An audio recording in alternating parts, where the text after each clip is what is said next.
mwana? Makadiwo mama tokuva kumba. Yawe. Na mai vangu kumba. Kwakungwara-ngwara. Yawe, kuchena kani. Makutogona kutoisa kama madreads muzoro. Oh, titambire mwanangu. Oi mwanangu. Titambire. Titambire. Naiwe murara. Uya mkazi wachale kuno. Kwaita venzi kuno.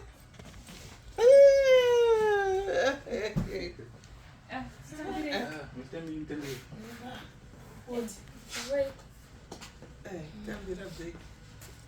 Tambira big.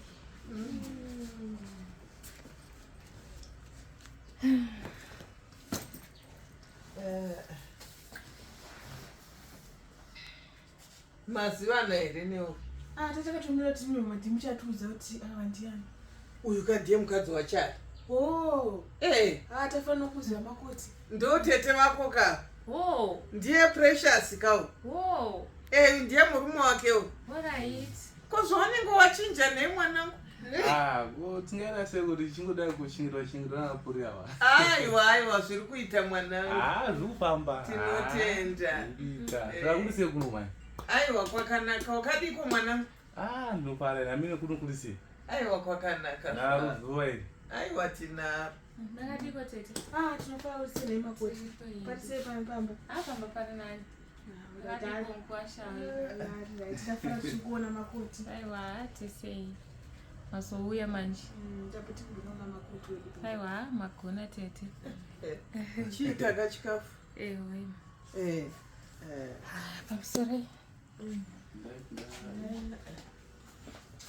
Iri kunaya here mvura kwenyu? Mvura kuno. Mvura ranyanyisa.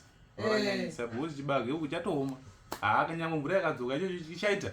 Hachichaiti. Hachichaiti. Zuva rachoka. Yakanaya pekutanga ine dzungu. Yanyanya kuna. Kasira vanhu vabva kure kuMount Darwin uku mabhazi ari kutofamba zvakanaka ka kuMount Darwin. Taurai zviri mama kuti mvura hakusisina handi mvura haisi kunaya. Mvura ichinaya bhazi rinenge richidiwa takakupfuura mumarwizi. Heka. Kasira nhaiwe.